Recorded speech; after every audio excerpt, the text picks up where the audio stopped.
मेरा मेरा जन्म एक गलत शरीर में हुआ था। तो मैं एक लड़के के शरीर में पैदा हुई थी। जब आप पैदा हुई थी तो आप एक लड़का थी? जी जी। लेकिन मैंने कभी भी अंदर से अपने आप को लड़का महसूस किया ही नहीं। जो भी छोटी छोटी चीजें भी मुझे अच्छी लगती थी सब लड़कियों की तरह थी। जी। मेरी ज्यादातर दोस्त लड़कियां थीं।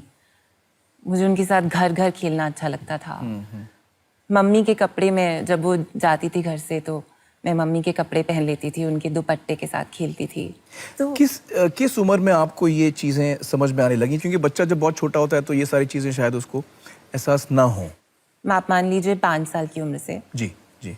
उस वक्त ऐसा एक्चुअली ये वाकया हुआ था कि मेरी मम्मी तो घर पे नहीं थी और मैं हमेशा की तरह उनके कपड़ों से खेल रही थी। मेरी एक आंटी थी, उन्हें देख के बहुत अजीब लगा। फिर उन्होंने जोर से मुझे 2 बार तमाचे लगाए।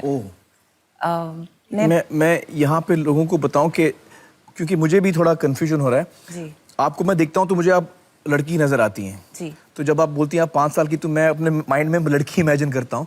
हम लोग को इमेजिन करना है कि 5 साल की थी गजल, उस वक्त लड़का थी।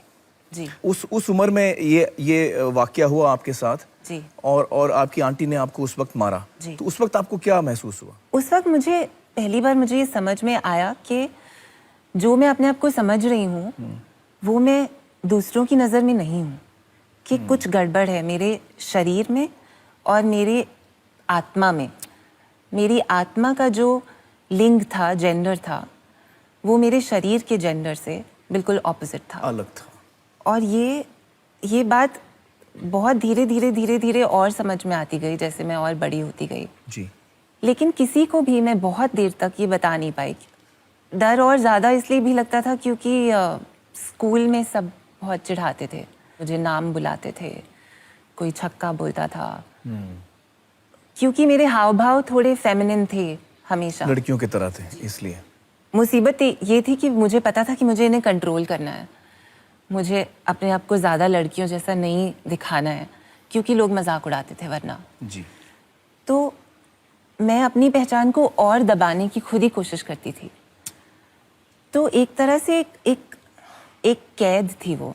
हर रोज, हर मिनट, हर जीता सेकंड एक जेल में थी मैं। ये ऐसे है कि जब आप मानिए कि कोई भी, जैसे यहाँ पे कोई भी लड़की है, जो कोई भी औरत है, अगर उनसे कहा जाए कि आपको पूरी जिंदगी बस एक लड़के का रोल जीना है, हर रोज हर वक्त, वो थी मेरी जिंदगी। फिर आपने पहली दफा कब किसी से इसके बारे में जिक्र किया या बातचीत हुई? मैं कुछ 13-14 साल की थी। पापा से मैंने उस दिन सब कुछ पहली बार बताया था, और जाहिर सी बात है उन्हें एकदम से समझ नहीं आया। उन्होंने कहा मुझे नहीं समझ में आ रहा है कि एक लड़का कैसे एक लड़की की तरह महसूस कर सकता है। पर उन्होंने कहा कि मैं फिर भी ये नहीं कह रहा हूँ कि मुझे प्रॉब्लम नहीं लग रही है तो ये प्रॉब्लम है नहीं तुम्हारे लिए।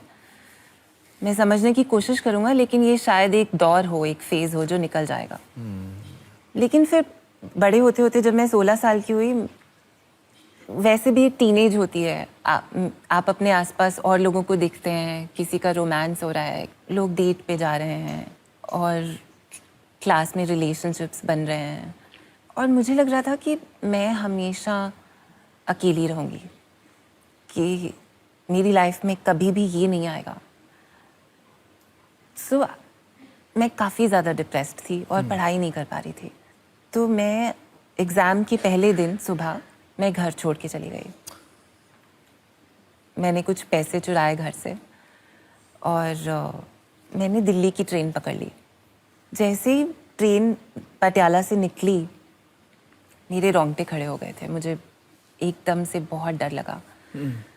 हद तब हुई जब कुछ 2-3 कोई ऑटो रिक्शा वाले या कोई और आदमी मुझे आके बोल रहे थे कि चलो चलते हैं, हमारे साथ चलो। तो आपको डर लगा? मुझे बहुत ज़्यादा तब डर लगा, और मुझे लगा कि मैंने ये गलत किया है।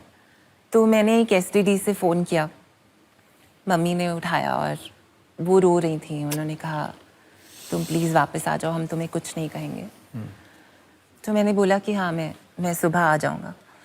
और करीब 2 घंटे बाद मेरे कंधे पर किसी ने ऐसे टैप किया, तो मैंने देखा मेरे पापा के सबसे अच्छे दोस्त जो दिल्ली में रहते हैं अच्छा, वो थे।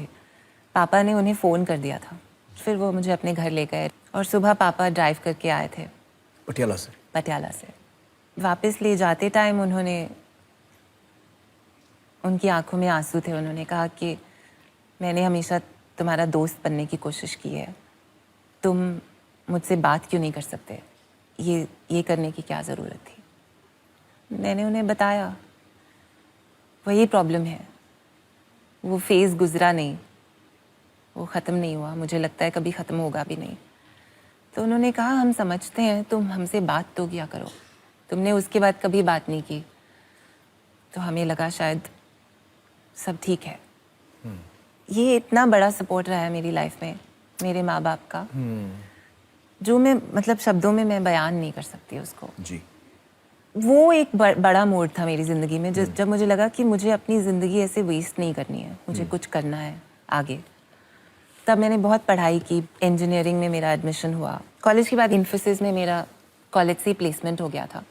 2 साल में मैसूर में रही। उसके बाद मैंने हमेशा से अपने आप को बहुत अकेला महसूस किया था, लेकिन अब मैं बिल्कुल अकेली थी।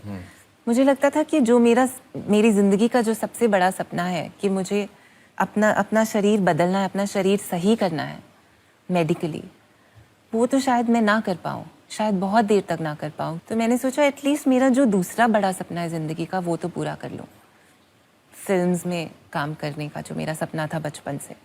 तो इसलिए मैंने मैसूर छोड़ा और मैं मुंबई आई। यहाँ पे मैंने जेवियर्स कॉलेज में फिल्म मेकिंग का कोर्स किया। उस कोर्स के दौरान हमें एक डॉक्यूमेंट्री फिल्म बनानी थी, तो मैंने डॉक्यूमेंट्री बनाई इसी विषय पर, जेंडर आइडेंटिटी के ऊपर। उस फिल्म की रिसर्च के लिए मैं बहुत से और लोगों से मिली जो या तो इस सफ़र से गुजर रहे थे या गुजर चुके थे। उनसे पूछा कि उन्होंने कैसे क्या किया, क्या मेडिकल प्रोसीजर फॉलो किया। तो वो सब बात करके मुझे लगा कि ये मुश्किल है पर नामुमकिन नहीं है, और शायद अब मेरी ज़िंदगी में भी ये वक्त आ गया है। फाइनली जब मैं वो फिल्म लेकर घर गई, पटियाला गई, और मम्मी पापा को दिखाई, भाई को दिखाई, जब हमने फिल्म ख़त्म हुई तो उन्होंने मेरी तरफ मुड़ के देखा और कहे तो फिर तुम कब कर रहे हो? तो फिर तुम कब कराना चाहती हो ये ऑपरेशन?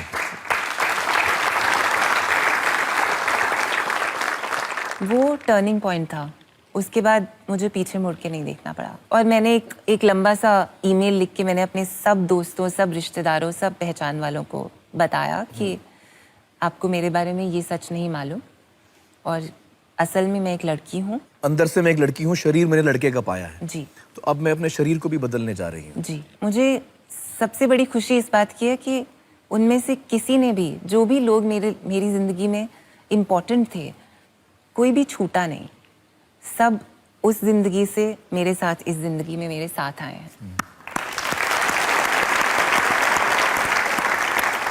इस सब के बाद जब फाइनली आपका ऑपरेशन कंप्लीट हुआ और आपको पहली दफ़ा लगा कि हाँ, अब मेरे पास शरीर वही है जो मैं हमेशा चाहती थी, जो मेरी आत्मा थी, अब मेरा शरीर भी वही है, तो क्या लगा आपको? क्या महसूस हुआ? क्या फील हुआ?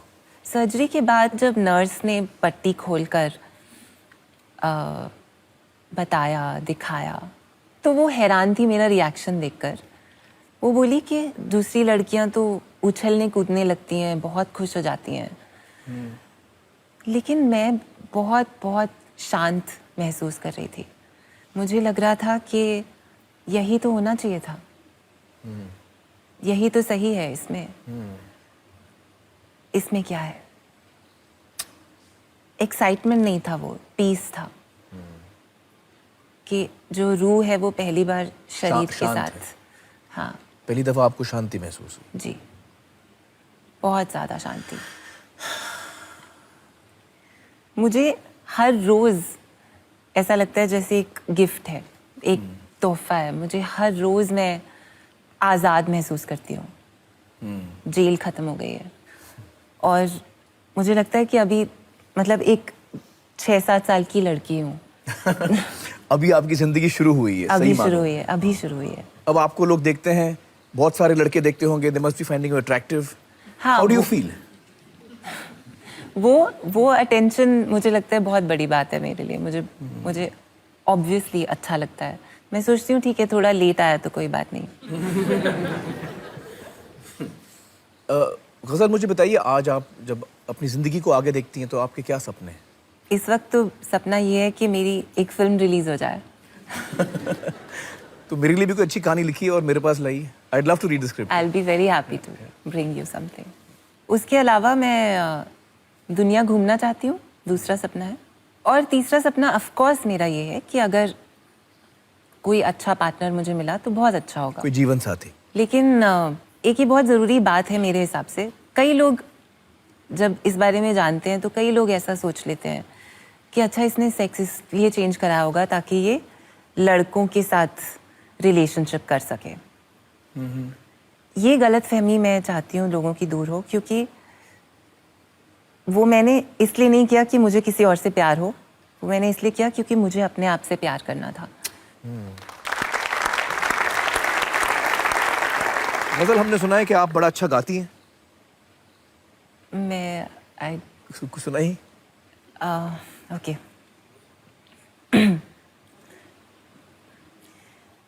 ये हौसला कैसे झुके, ये आरज़ू कैसे रुके, मंजिल मुश्किल तो क्या, धुंधला साहिल तो क्या, तन्हा ये दिल तो क्या हो। ये हौसला कैसे झुके। ब्यूटीफुल। चलिए गजल, अब हम मिलना चाहेंगे आपके माता पिता से, जो मेरे लिए इस पूरी कहानी में वो सबसे बड़ी हीरो वही हैं। मैं नेता देना चाहूंगा भजन प्रताप सिंह जी को और सुकर्णी जी को।